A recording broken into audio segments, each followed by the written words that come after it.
Nesties. I'm still busy. So finally got all this stuff cleared out, which I'm glad because that was getting on my nerves. So, my next task, what I wanted to do is that I want to start clearing out the mess back here. So the first thing I had to do is get that muscadine grate under control. So I pulled those vines out. Yeah, them vines 10 feet plus long. I stretched them all out down here, and then I wrapped them around. Oh, dogs get on my nerves. Also, I got the muscadine wrapped around. I got the crepe myrtle cut back. And I got all those tomatoes out of here. And I got the raised bed from over here, so there's just soil here. So I'll be picking this soil up and displacing it. I checked the roots on everything that was coming out, and I didn't see any nematodes. I put those 3 trellises right there because the plan is to put my tomatoes right here. And I threw out all the tomatoes.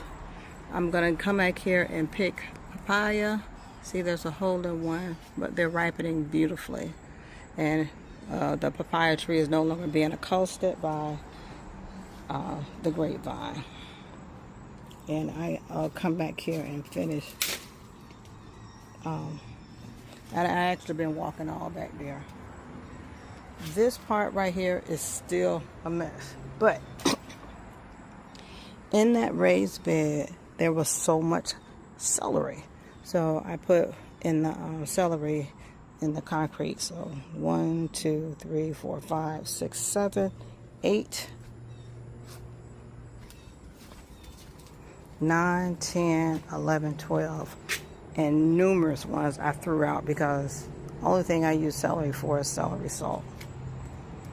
So that is almost done. Once I get this dirt placed where it needs to be placed, I'll get this tarp redone, and hopefully in the future this will be home to either rabbits or quail.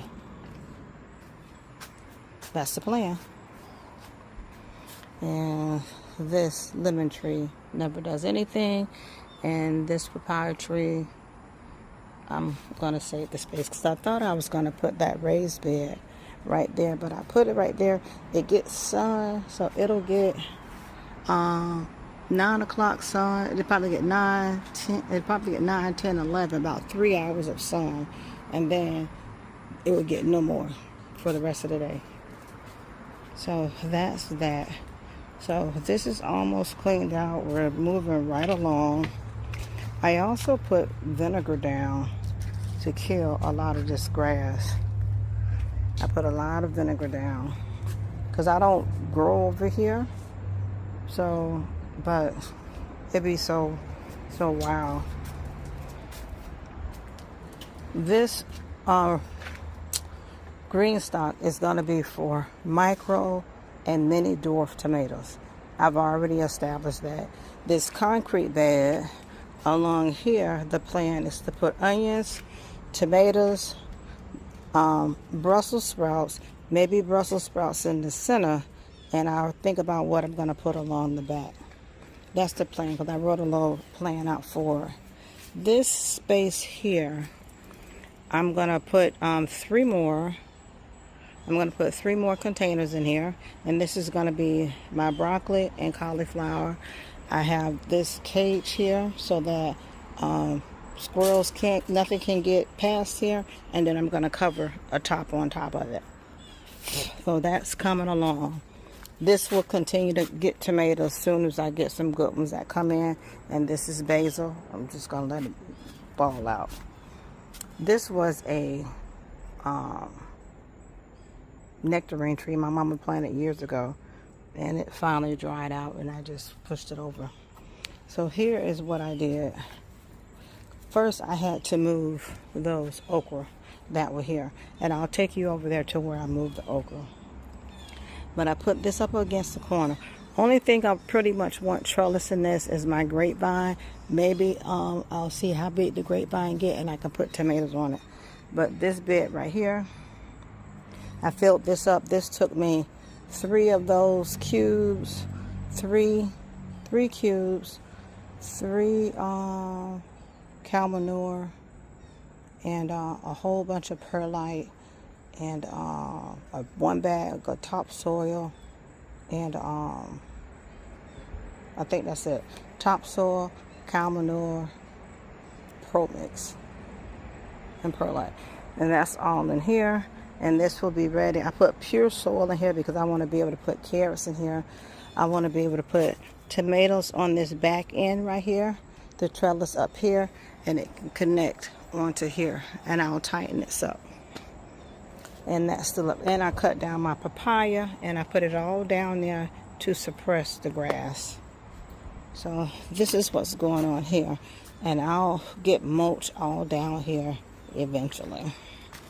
So that's what's going on for July 18th. Look how this moringa has all these little pods on it. So as the moringa tree falls down, I'm just going to put it in that bed over there. I didn't put anything over there, but I think I'm going to grow cucumbers over there, because it's going to be really shady over there. But I'll show you what I did. I came over here and I put the okra right here. Now the taproot did what it was supposed to do. It broke past that barrier and started growing into the ground.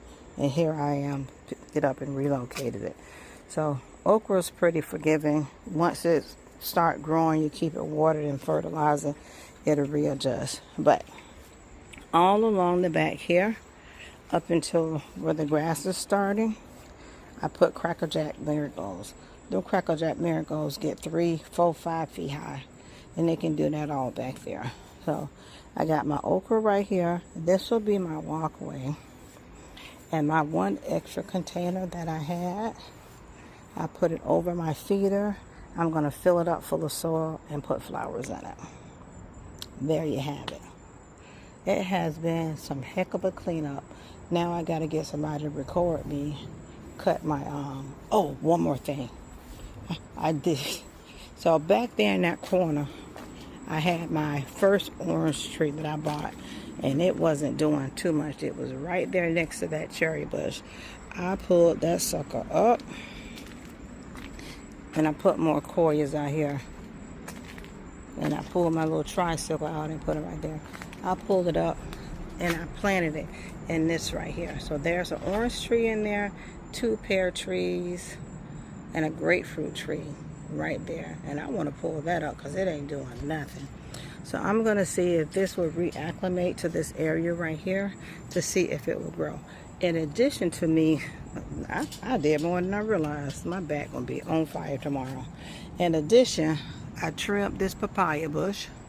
That's where all that stuff come from. But I did all that today. And then I pulled up all the shishito peppers, because they looked like they had they looked like nematode with how the leaves were. And I said, okay. So I pulled some of them up, and sure enough, very, very little nematode damage, but I pulled all of them up. But I did notice that I did have some onions growing down there, so I didn't want to shake up the soil too much. I threw some French marigolds down there. I left that 1 pepper in there, and that's all that's going to be there. So there was a French marigold right here. I tore that baby apart because, you know, there's roots all along it. And so I was able to put one, 2. I think I put another one out here. I put a piece of it there, 3.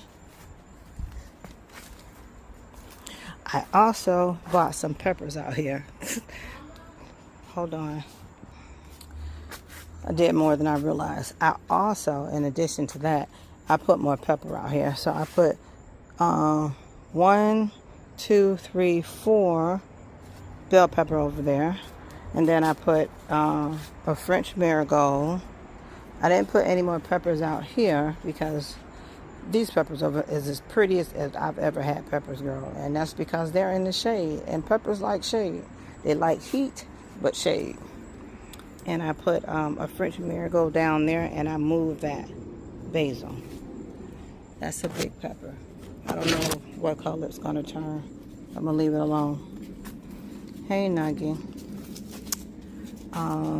That is an orange bell pepper, so it has to turn. What else did I do? Oh, I put a bell pepper there. Those are carrots that I had there. And I put 3 bell peppers right here. So, yeah, I did that. So, that orange is there. So, I already told the goal, this is going to be full of onions and probably a cabbage on the end. Full of onions.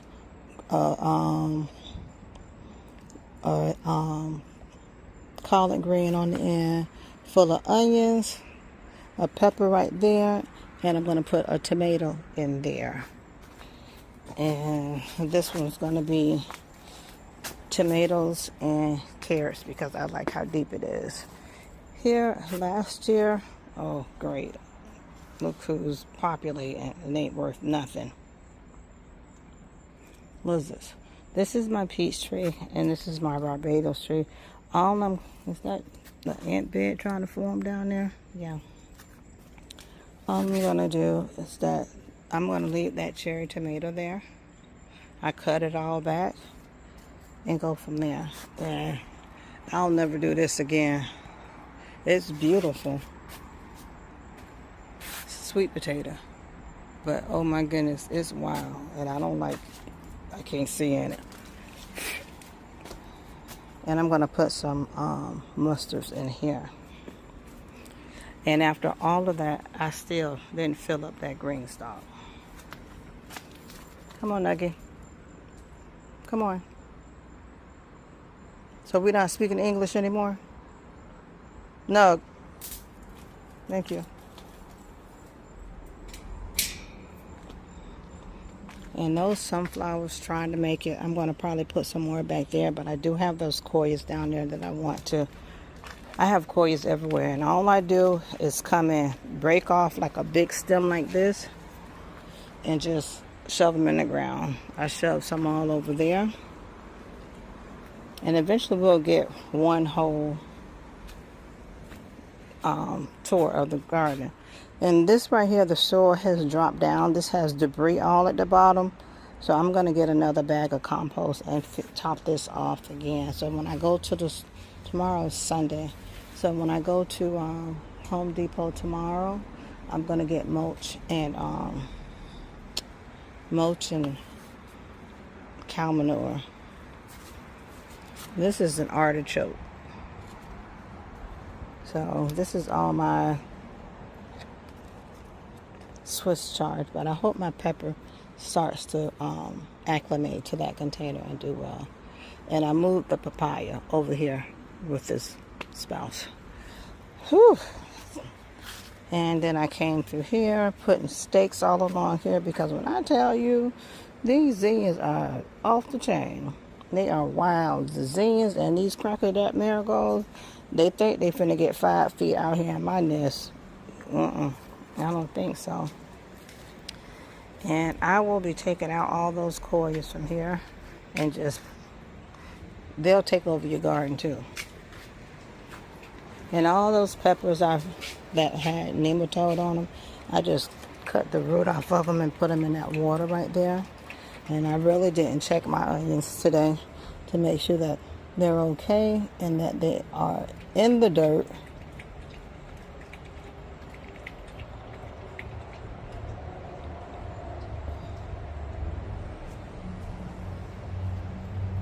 And I think that is going to be it for, I don't know, this episode or this part of my maintenance in the garden. Alrighty, Nesties. Until next time, thank you for coming into my home. Thank you for allowing me into your home. It's a fly, get out. And I will see you next time. I'm going to get ready to go sit on my porch and eat some mangoes. Bye-bye.